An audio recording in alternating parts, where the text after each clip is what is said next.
Welcome to ClickFunnels Radio, where we go behind the scenes and uncover the tactics and strategies top entrepreneurs are using to make more sales, dominate their markets, and how you can get those same results.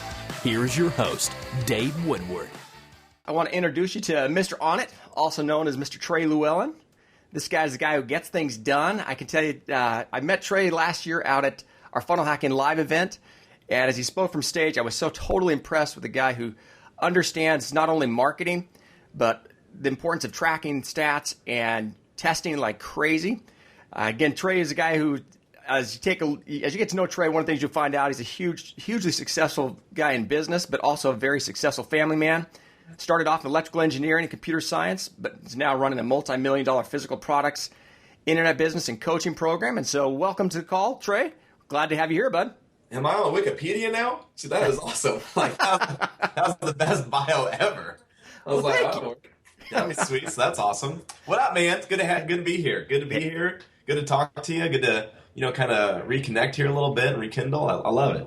Well, thanks so much for being on the call. As we started our ClickFunnels Radio podcast, I thought of all the people, I had to make sure you were one of our first people we interviewed. I can tell you the thing I love watching all the stuff that you end up doing, Trey, is you just get stuff done so fast. And so tell me a little bit about, real quick, for those people who may not know you, give us a real quick synopsis, real fast overview of kind of, you know what, I'm going to fast forward on that. Actually, I can tell you, as I was looking at stuff, you made mention about getting serious in your business about 3 or 4 years ago, about 2013, I think. What would you say really triggered becoming serious in your business? Man, it was time. It was time. Like, I was looking at the end of the year, I always look back. I'm like, did I push to my full potential? Like every day, like, did I do what needed to be done? For instance, like, could I have sent another email before I left to my list? Yeah. Could I have, done some offer product research before I, woke up that morning? Yeah. Could I woke up a little earlier? So was I bringing my full potential to the table? And, I was like, no, I'm not. Like, I felt like I could do more, give more, be more. And, I sat down, I was like, what's the biggest problem? And the biggest problem I found was delegation. I hated delegating.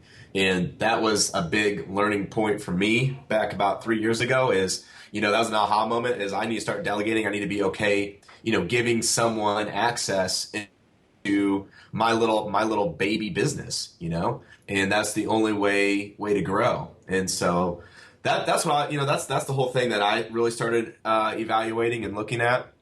Well, that takes a lot of trust. I think that's the problem a lot of us as entrepreneurs have is we all know we can do it better ourselves.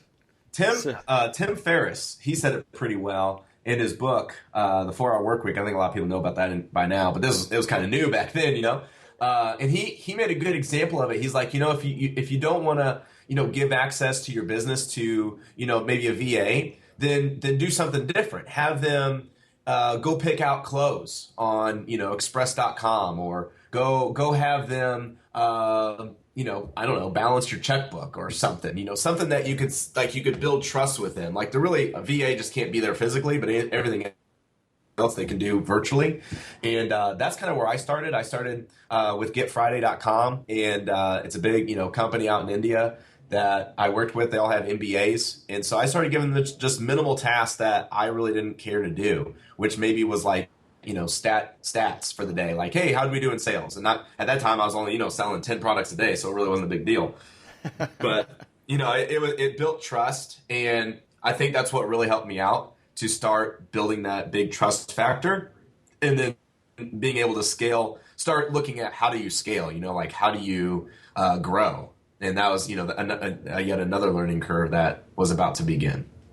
Well, that's awesome. I can tell you one of my favorite pictures of you is I've seen on Facebook a ton is basically where, a couple of years ago you were shipping out, 2 or 3 tubs to the U.S. Postal Service, and now you've got 7 UPS trucks or whatever it is coming to your office every day picking products up. Oh, it's ridiculous. Yeah. I mean, it's not ridiculous. It's awesome, right? And it's so cool. Like, as a kid, I'd always drive by those big, like everybody's got them in every city, those big old factories that got the semi-tractor trailers backed up to the door. And you're just like, what are they selling every day to be loading that many semi tractor trailers of product. Like that's just, I'm just always in awe of that. And, like it's just slowly built. It's branding, it's product, it's knowledge, it's, building a business around it and having a foundation. And, finally, just ironically, just yesterday, UPS called and they said, hey, it would actually be beneficial for us just to park a 40-foot tractor trailer up to your door every day. And I was like, are you serious? And like, yeah. They're like, if you can put everything on a pallet and shrink wrap it and we'll come pick it up at 8 p.m. and you'll have another one there at 6 a.m. the next morning, empty, ready to go. And I was like, wow, that's, how kind of like breathtaking is that? Like, what an achievement, right? To kind of have that like momentum and to be able to just have that like, yeah, it's okay. So yeah, it's one 40-foot tractor trailer. Like, we got our little guy rocking here. It's not 40 of them down a line by any means, but it's kind of cool. It's kind of cool. Dude, that is so sweet. That is absolutely awesome. And again, I think the crazy thing for me as I look at your business is you really did this almost within the last 3 years. No, we did it in the last 9 months. Oh, you're kidding me. No, we, Bryson, my partner, brother, today, January 8th, during this, we might have to cut that out. Can I say dates? Sure. Okay, we'll rewind. So on that, so January 8th, today, anniversary is, it showed him a picture, and it showed him a picture of him cleaning his desk, which the desk sits in the loft of my house. And so that's where we started. 1 year ago today, it was in my house. And what a cool, like I love the Facebook, flashbacks, because it just gives you a reminder of like how fast you can grow and not realize it. But we got a lot to talk about. That's Trey, what's so cool. That's massive scale. Massive. That is massive scaling. Yeah. In a 12-month period of time. That is awesome. Well, obviously, everyone who's listening to this is probably sitting there going, well, tell us more. How in the world? What are you doing? How are you using ClickFunnels? Right? Kind of spill us in. Well, so yeah, so you kind of mentioned like, okay, yeah, we started one business 9 months ago and we've grown that, and before that we were doing the T-shirt thing. That's when like Teespring was hot and it was rocking and like people were selling shirts and we kind of got on that gamut, and that's like one of the pictures out there. That's like me and my brother toasting the champagne, and we had a really good month in April. We hit a 6-figure month, and that was really cool. Did we do that our first month? No. So make sure like when you guys are listening to these numbers, they might sound so like absurd and like profound and like, wow, that's really out there. Like I'm just trying to make $1,000 a month, and that's cool. Like so did we. We started. I was scared to spend more than $10 a day on Facebook. That's where I started, and it just comes with pushing yourself and getting out of your comfort zone. So back then, yeah, we were doing Teespring thing, making great money, and then I was like, this is going to become possibly saturated. A lot of people got into our market, which is totally cool. And so I started switching over at that time to a more of a physical product mode. Now, T-shirts are physical, yes, but I don't like sizes right now. And so like a shirt size, they can, it's medium, small, large, and if they want to buy two, vice versa, like it's a little more difficult, especially with like an online system that we're wanting to run. So yeah, is there other places out there and platforms that can do stuff like that? Sure, but we prefer ClickFunnels, to be quite honest. So we went the physical route. We started doing physical products. We started a couple endeavors with that, which was selling just basically accessories to firearms, and that's where my brother kind of comes into play as the law enforcement. And I'm just kind of like the marketing guy behind the scenes that I do a pretty good job at creating offers. That's what's really hard on the market today to find, is good offers to run. And so I knew if I could create a good offer and he could show me what the police force was looking for, then we could maybe do something. And so that's kind of where we kind of get into flash of 12 months ago, where we started looking at how do we start selling physical products on a massive scale. Like what does that look like? What are the goals? What is the plan? What is the systems behind the inner workings of all that?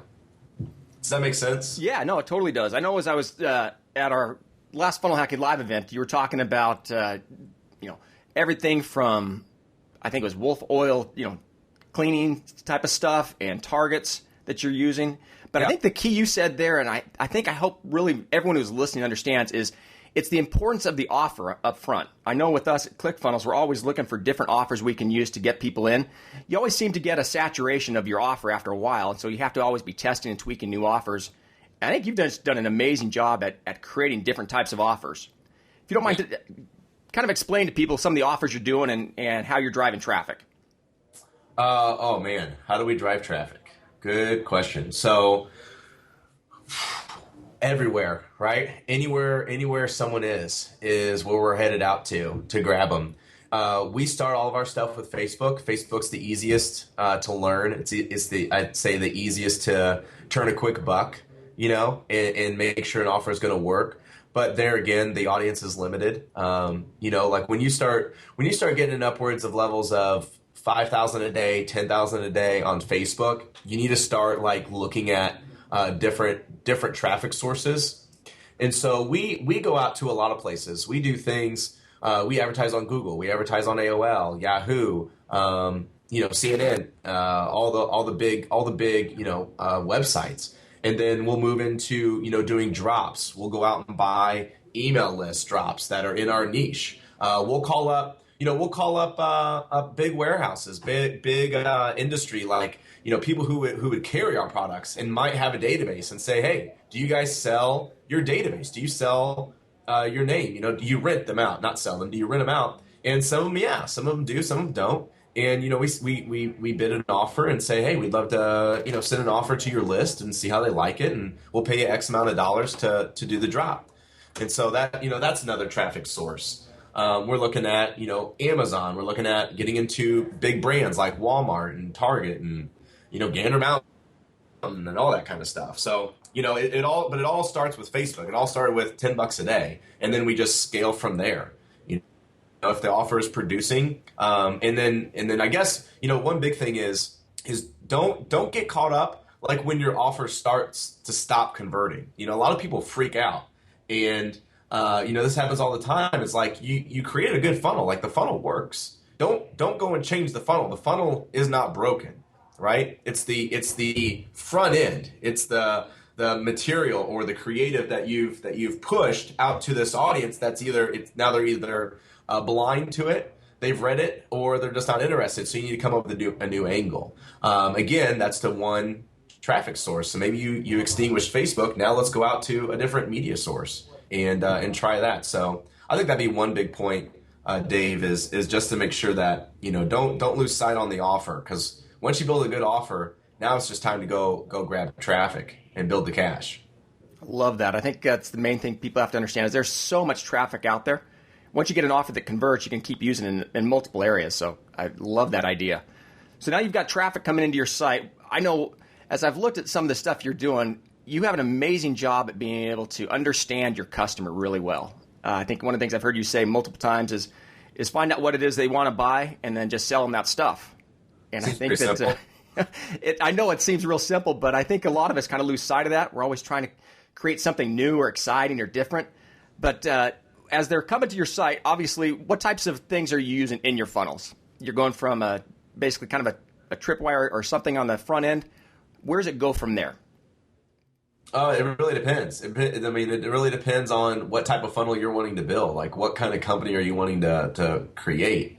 Is it brand awareness? Are you just wanting to create a brand? Are you wanting to, just do a hard offer, right? Like something that there's no continuity. It's just a funnel full of products. Then there's coaching offers. Then there's, continuity offers. So it really depends on like how we structure the funnel on the back end, how we set it up, like how we come in and say, okay, what type of funnel is this going to be? Who are we trying to attract? And what do we want the end result to be? Because if we want the end result to be, hey, we want to build our membership, then obviously the funnel probably will not make us money. Right. It will not be profitable. It might break even if we're lucky, right? Because our goal is to get as many people into continuity, and that way they're in a membership, they have a high stick rate, and we can nurture them over the next 6-12 months to keep them as a member.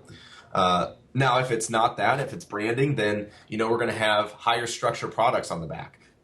So we'll sell maybe a higher value product on the front, and then escalate that through pricing on the back of the funnel. I mean, it just really depends on what our end goal is. So right now you've got multiple businesses. Obviously you have a coaching program, you have a physical program, you've got a continuity program. Let's take, for example, on the one you're looking at that we kind of alluded to earlier that just kind of grown up and you've scaled so well. One of the things I was looking at is you've got the opportunity where you're bringing people in on the front end, and on the back end, you're getting them into a membership program. And you're using physical products to do that. Is that correct?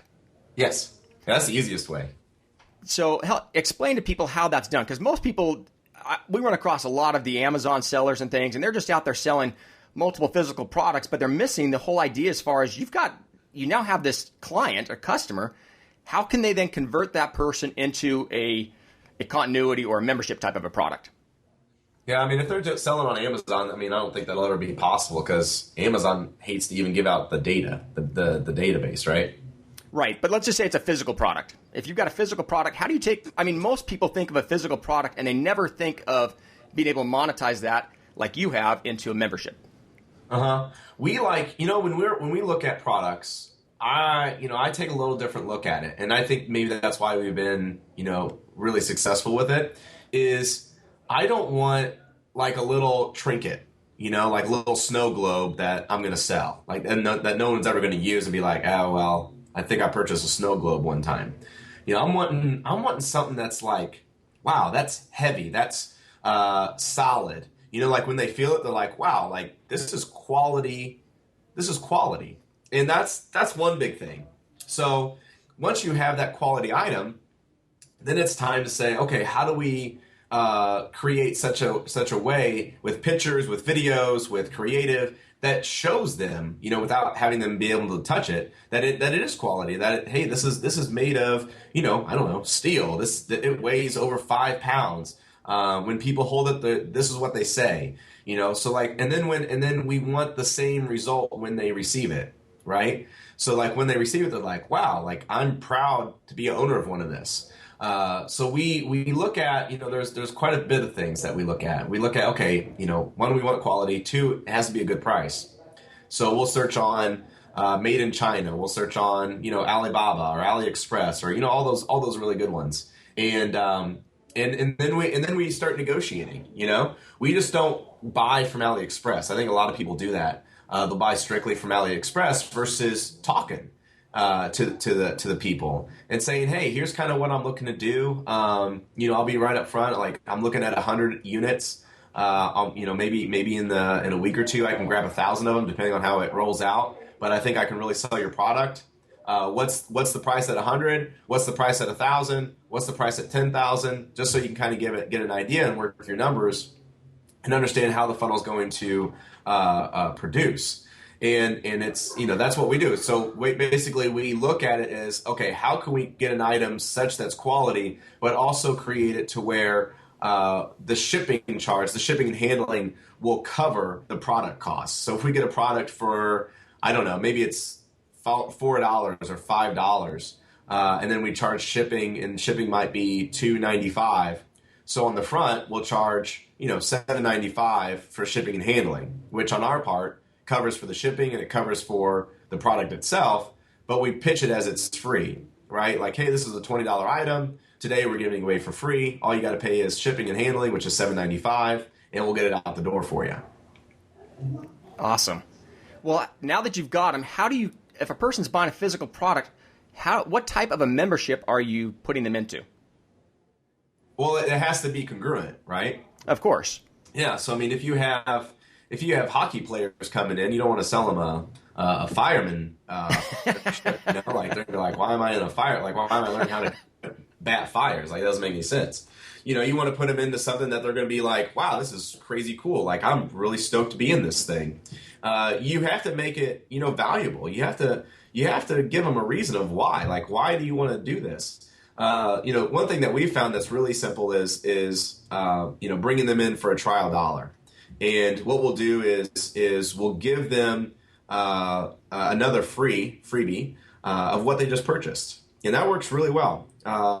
People, the dopamine has released in their brains. They're really excited. They're in buy mode now. They've already submitted their credit card, and as soon as the screen pops, we can use that as our advantage to kind of say, hey, we got all this other offer too, and we'll say, hey, if you try our hockey membership for $1 today, we'll also include another hockey puck in your package today, which is another $20 value. So for just $1, you not only get 30-day free access to our membership for the hockey, whatever association, but you also get a free $20 hockey puck in your package. Is that something you'd like to do today? And then after 30 days, your card will be charged $19.95, $29.95, whatever. And here's all the information for you to call and cancel if need be. Oh, that's awesome. So are your memberships, are they additional physical products? Are they more of an informational product? What types of things are they usually getting inside of a membership area? Again, it really depends. It depends on the type of members that we're building.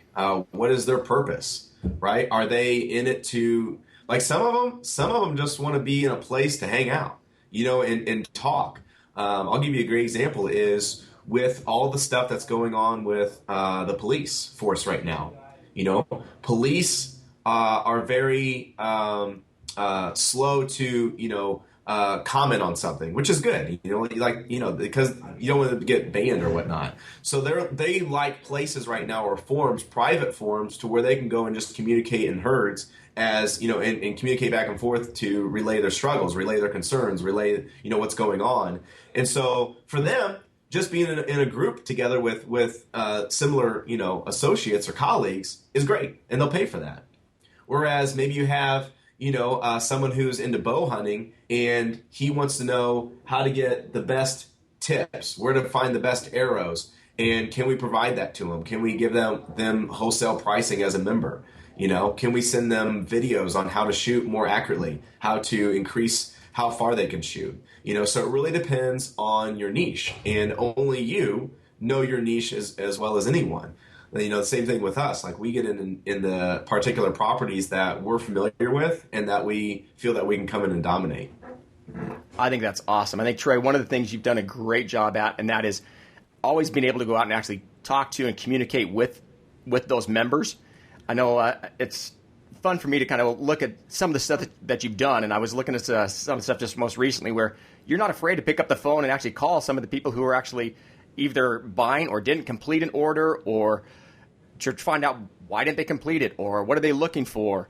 And I think that's one of the issues we run across with a lot of people is they all think online, and they just never want to pick up the phone and actually talk to their actual customers.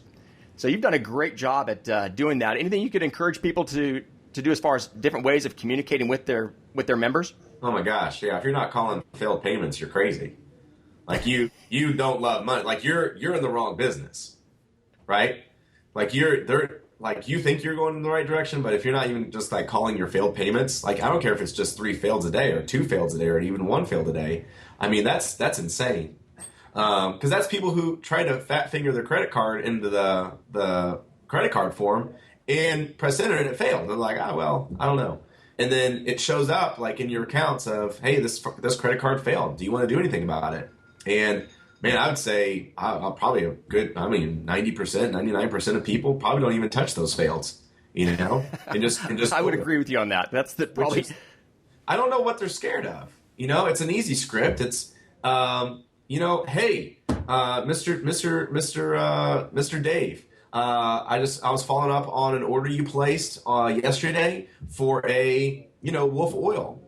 Yeah, what's going on? Hey, I just wanted to verify your address real quick. Okay, let's verify that. Does that sound good? Yeah. Hey, by the way, Dave, it does look like that card didn't go through. I do have your Wolf oil sitting right next to me. I can get that out today. What's the first 4 digits of your credit card?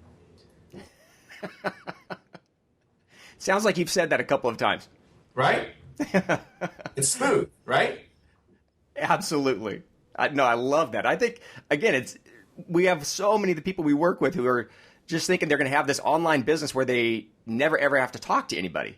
And I love what you made mention earlier as far as you must not love money or have a fear of it, and again, everyone has their own fears as far as what's going to happen at their line. But if you're confident about your product, it just makes complete sense to me that you would call anybody who didn't purchase. I mean, especially if they went through, started to fill out their credit card information, everything else like that. So I appreciate you bringing that up. They did purchase, though. That's the key. It's not that they didn't purchase, they did purchase. They just didn't, they failed. Something didn't, like, there's a lot of systems that are going on in the background. For it all to kind of like sync up, it's a miracle, I think. So every transaction I look at, I'm like, thank you. So, like there's always something breaking. But like, yeah, these guys said they wanted your product. They said they wanted it. So why not reach out and say hello, or do a follow-up? Another thing is where a lot of people lack that I see is talking to their current clients. It's like, like they want to like stash the cash and like go hide in a cubbyhole, and to where, you need to get a little bit of and if you're not, outgoing and you're more of an introvert versus an extrovert, find somebody who is an extrovert and will call the people, because it'll pay for itself. But at the end of the day, I usually once a week, if not once every 2 weeks, I'll jump on the phones and I'll take our incoming calls. I'll take our outgoing calls, and I'll work through the scripts with everybody. I'll get in the trenches, and because I need to know what the problem is. And if you want to figure out what the problems are real fast, you get on the phone with your customers, and they're going to tell you what's going on. Hey, this took too long to ship, or hey, when I received my product, it wasn't what I thought it was. Well, why is that? What did you think you were going to get? And how do we fix it, right? And that's the key, is how do you fix those problems? Because that's what's going to make you stay ahead. And I'll stay on the phone with our avatars 20, 30 minutes, just talking to them, asking them, hey, what's the most recent thing you've purchased? Oh man, I just purchased, I don't know, a brown belt or something, or a cowboy hat. All right, cool. What brand was it? What color is it? Why'd you purchase it? What was the reason for the purchase? How much did you spend on it? That gives me an idea of like, what's my wallet size? What's my avatar's wallet size? Like, is he willing to go out and buy a $150 cowboy hat? Man, maybe that's something I should look into. So it just perks, it sparks ideas is what it does. And I tell you what, like, I don't sell anything that I come up with, and that's key here, because I think another mistake a lot of people make, Dave, is that they're like, all right, I'm gonna go purchase 1,000 stickers with this slogan and this. I think this is cool. This is legit right here. And then they buy the stickers, and then they build a funnel, and then they run some traffic to it, and it bombs. And now their wife's like, "Hey, honey, why we still got 1,000 or 999 stickers besides the one that you put on your car?" And he has like, no reason for it. He's like, "Well, I thought it was going to be a big hit, and it doesn't."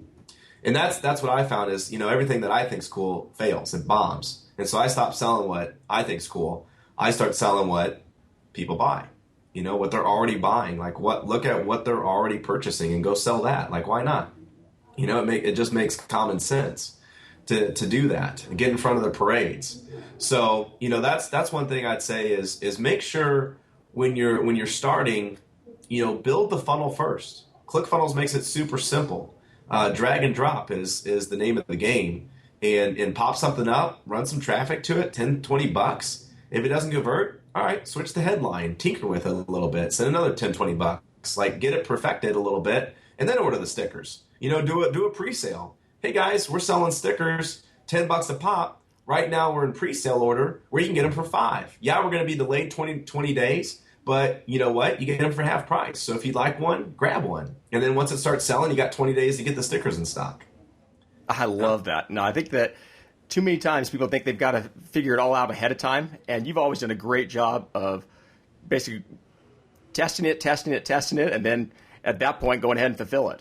I think I was looking at, I think it was our Funnel Hack TV thing where you're talking about actually going over and buying a product at Walmart because the person actually that's what they wanted, and you ended up selling it or something to that effect. You remember what that story was? Yeah. Joke's on us on that one. We just sold, last week we sold 50 of those things, and it was, they're oil cleaning kits. We sold 50 of them in like 2 days, and I didn't realize someone was going to push so much traffic to it. Walmart only carries like 5 of those. So now Like, I think there's 15 Walmarts in St. Louis. So I had to send somebody to go and buy all 5 from all 15 Walmarts. So for those who don't know the story, I believe, basically, correct me if I'm wrong, you ended up talking to like you said, you were talking to your customers and asking them what else they wanted or what they were going to do with it. It's your story. Why don't you tell it? Oh, you're doing a great job. So the wolf oil, we were having it, did it. And then on the back end, we wanted to add some things. And so we were asking our guys like, hey, what's something that, you are using with the oil? And they're like, oh man, after I got the oil, I went out and bought like a cleaning kit. I was like, oh, that'd be a good idea. And so, I, instead of ordering on Amazon or going out to, order 1,000 of these puppies, I just went over to Walmart. Like Walmart's, maybe 3 blocks away from our office. And I just went into the gun department and I was like, all right, what kind of oil cleaning kits we got here? And I found a few and I didn't look at the price. I looked at, okay, what would I pay for this? And I would pay probably $56, $58 for this kit, and Walmart's selling it for $20. I was like, wow, done deal. So we went back to the funnel, put it on the funnel, made it look real nice and clean, which it is. Put a nice headline, and we sold it. We're selling it for $56, and it's working. And so basically, in the testing phase, it's like, wow, that's really cool. That's working. It's converting. We're profitable on it. And then what we are going to be doing is actually calling up the distribution center of that product and then just having them ship it here now. Versus having to go around to Walmart, all 15 of them. I love it. Good problems to have, though, Dave. Like those are good problems. Those are great problems. Fantastic. Well, tell me, from the stuff you're looking at right now for 2016, what are some of the things you're going to be testing or looking at, tweaking? What's on your forefront as far as what are you going to be doing in 2016? We have a slogan. If you don't show up, you can't blow up. Very cool. So how are you going to show up? That's what 2016 is going. So basically what we're going to do is we're following a little bit of Uncle G, which is a little Grant Cardone. He's one of our partners with us, and we follow him a lot. So I just read his 10X book. Awesome book. Yeah, he writes the 10X book. So basically 2016 equals 10X 2015. So everything that we did in 2015, we're writing a 10X beside it. And that's what we're on pace for to do in 2016. So, we grew our email database up to, I don't even know what it is. I think it's like 700,000 or 800,000. So, all right, how do we get to 8 million? I absolutely love that. Love the idea as far as showing up. I think that's the problem too many entrepreneurs have is they just never show up. It's a great idea. They're going to try to do something, but they never actually go out and do it. So you were the king of being. So tell me, where'd you get the nickname of Mr. On It? That came. So a slogan I got from a good friend of mine. He'd always say like, if you're waiting on me, you're backing down, and that always hit me. I was like, wow. I mean, yeah, if you're waiting on me, I guess or if I'm waiting on you, I'm backing down. So there's no backing down. Like I'm here, I'm present. Like what do you it needs to be done. You're behind me now because I'm ahead of you.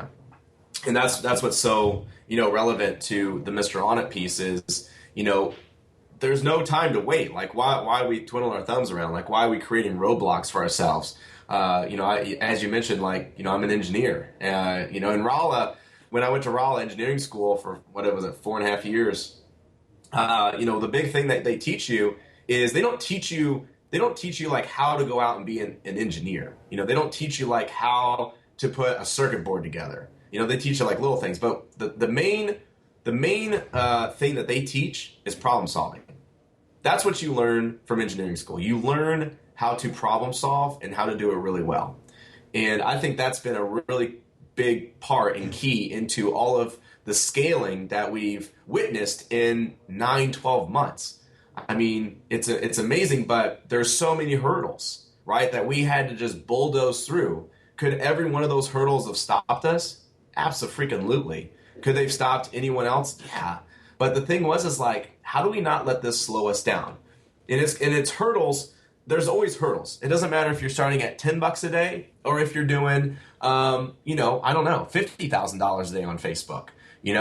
Like that's what's so cool. And I'll give you a great example, especially when we were doing the Teespring thing.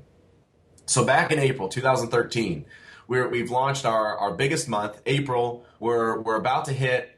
Our goal was to hit $100,000 in T-shirt sales, which is a ginormous amount for T-shirts. I think it's over like 3,500 T-shirts have to be sold to even get to that.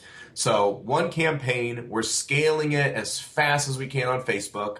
Teespring at the time only allowed you to have a campaign up for 7 days. At the end of 7 days, it like just shuts off, and then you got to stop the traffic. Like once you got the roller coaster going, it's like, or the jet stream going, you got to turn. It's like it was a really weird concept.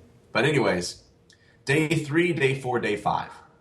Day 3, we're putting let's see, what was it? $1,000. No, we were spending $4,000 a day. Okay. On Facebook. We increased it on day 3 to $5,000 a day, which that is our cap. That was our cap on Facebook. So at the time, Facebook's capping us at $5,000 a day, let alone we have other offers going. So that entire $5,000 isn't going to this one offer that's converting so well. Second problem, credit card. Our credit card is capped at $5,000. So we have a $5,000 credit limit on the credit card. So guess what's happening? Oh, hey, Facebook capped your Facebook ad spend. Sweet, I guess, because, all right, we can't spend any more today, guys. Might as well go home. Like, that was fun. We're done by 6 p.m. We had more, I was like, oh, my God, like, so frustrating, right? And then the next day, you walk in, you're like, all right, we got $5,000 to go. Roll in, and you like log in, you're like, oh, your credit card's declined. Like, oh, my gosh, are you serious? And so we spent all of our, our credit the day before. So now we have to pay off our credit card that next day, which takes 24 hours to pay off. And so then it's like, okay, the credit card's paid off. All right, next day. Hey, we spent $5,000 by 6 p.m. All right, perfect. And the next day, guess what? Oh, your credit card's declined. So it's like, and there's it's just like how would we have prepared for that, right? How do you prepare for those instances? And the only way that I've been able to kind of get in front of those problems is by a multiplication factor of 1,000. So today, if you're receiving 3 emails a day from your customers, how are you going to handle 3,000 emails a day? If you're getting 3 phone calls or 10 phone calls a day right now, how are you going to handle 1,000 phone calls a day? Right? Like if you're getting chats on your website, and you're getting maybe 3 or 5 a day, how are you going to handle 1,000 chats a day? Like, how does that work? If you're getting 1,000 or 10 orders a day right now, how are you going to be able to ship out 1,000 orders a day? And I think if you look at it into that type of light, I think you'll be able to really spearhead the problems that could occur in the upcoming weeks or months or anything like that. Because realistically, if an offer is working at $10 a day and it's working at $100 a day, there's no reason that it can't work at $1,000 a day or it won't work at $10,000 a day. It's just up to you to have a lower region larger enough to say, hey, I'm gonna go ahead and spend $1,000 today. I'm gonna spend $10,000 a day on this offer and go for it and just push that throttle all the way. But again, the back end is also coming, right? That typhoon is warming up to now, hey, you made all these sales. It looks really good in your merchant account. And then now it's like, how are we going to fulfill this, guys? How are we going to do the refunds? How are we going to do the returns? Like all those problems that can occur. But those are good problems, right? Those are not bad problems. So always know, there's going to be growing pains no matter at what level. There's not going to be a level that one day you're like, I made it. I'm making $100,000 a month. I'm free and clear of all my problems and worries. Life is great. No, there is always something that will break. There's always something that will fail or go down and create havoc. And realistically, you just gotta, you gotta wake up and you gotta be like, you know what? That's how it goes. That's the universe. I can either say, universe, you know what? I quit, I lose. Or you can say, you know what, universe, today is my day. And I'm going to dominate you, and I'm going to push through this, and we're going to get through it. And you know what? Tomorrow's going to be green. I love it. I love the idea as far as focusing on making sure you can solve problems 1,000 times bigger than you are today. That's what's going to cause you to grow. And again, awesome content. Thank you so much. I could talk to you absolutely for hours on end, and I'm sure everyone else would love to hear more from you. Real quick, as I wrap things up, though, Trey, one of the things you've always talked about is the importance of creating experiences for people, whether that's family, friends, things like that. I know it's kind of off of a ClickFunnels topic, but I want to kind of talk just real briefly.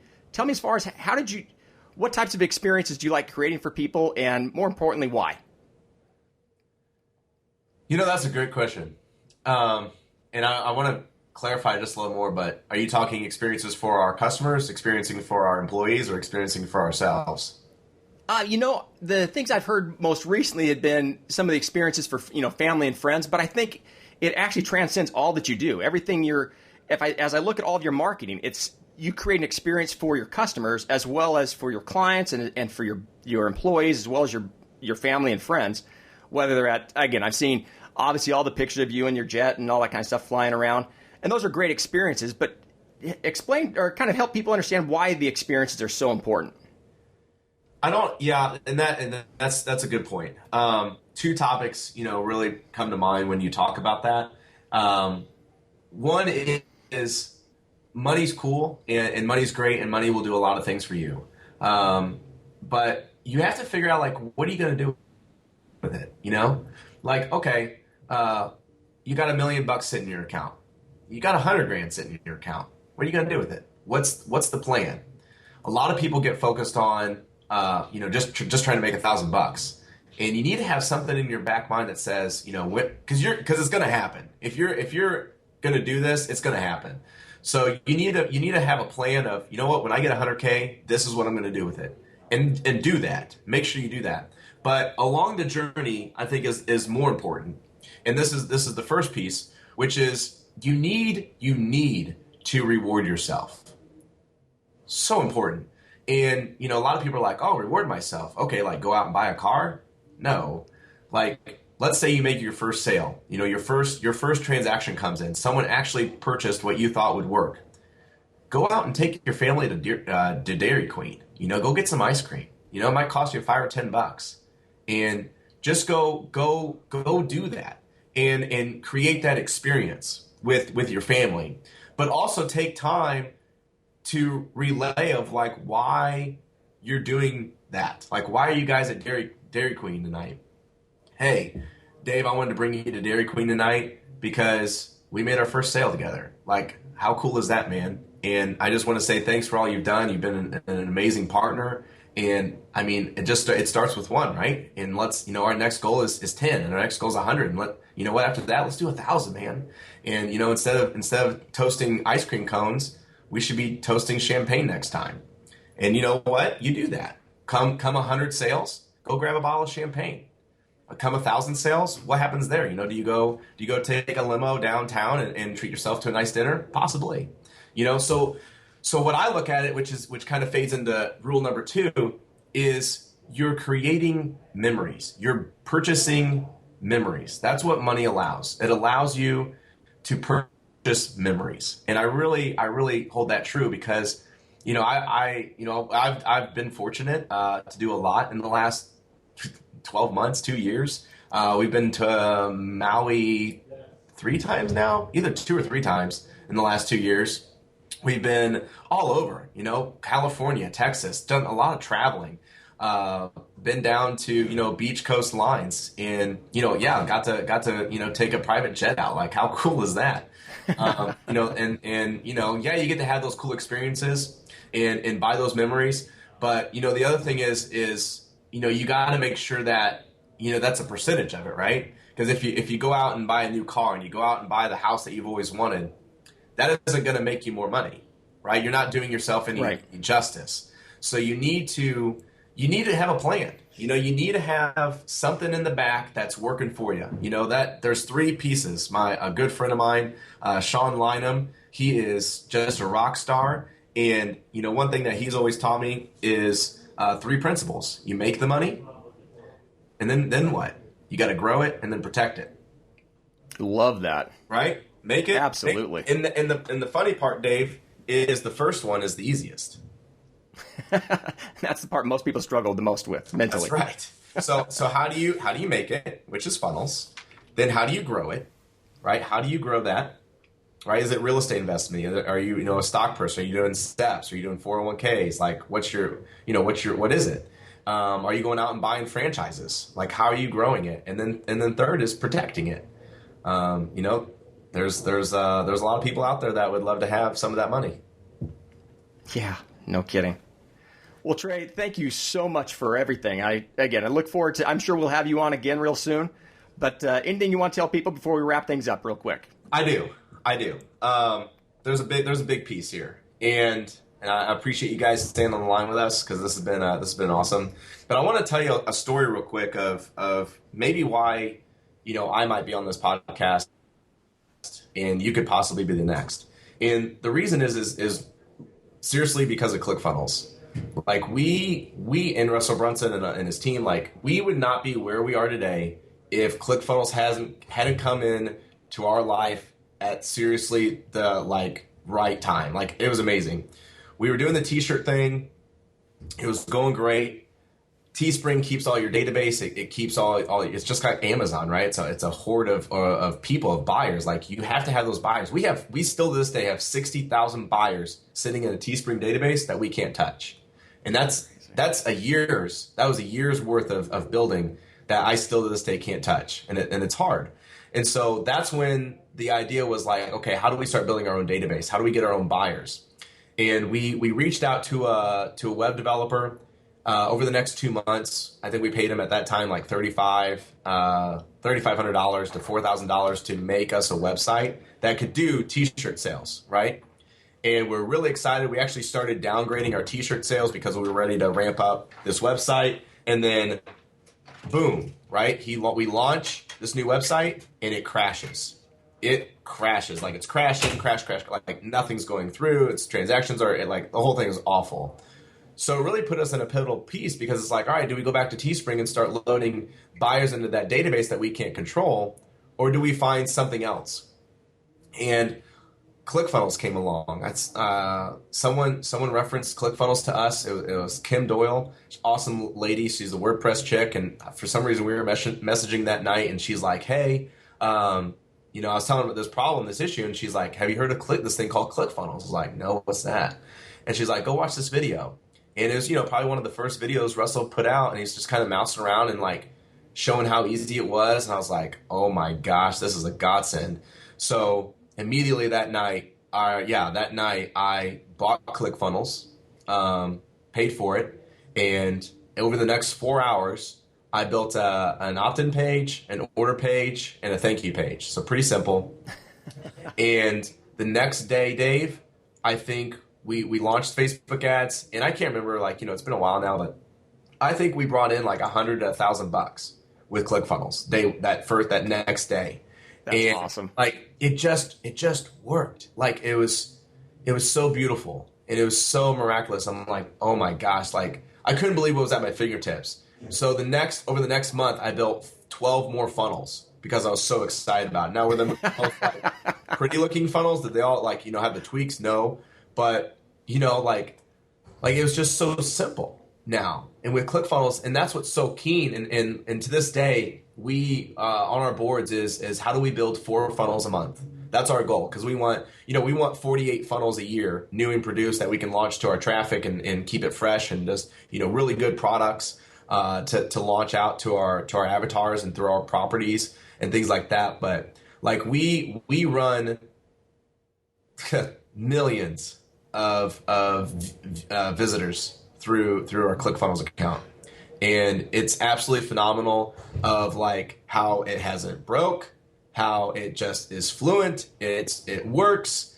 We put a support ticket in and it gets responded to. I mean, the support staff, everything Russell's done with ClickFunnels is what a CEO of a business is going to want just to have and to have it at his fingertips, and they keep building more stuff that just keeps making it more great. And it's just like, how can you not use ClickFunnels? Like, how can you not be on ClickFunnels? Like, talking about a stick rate, I'm pretty sure our stick rate is over 100% because there's like, if ClickFunnels would ever go away, we'd have to go out and buy it because I'd be like, there's no way ClickFunnels is going down. Like, this can't happen. So I don't think that's ever going to happen because Russell's pretty determined on making this a huge masterpiece, and he already has. So I mean, David, it's really made our business. It's the reason that we're where we are at today, and all of our stuff is built in ClickFunnels, and it's awesome.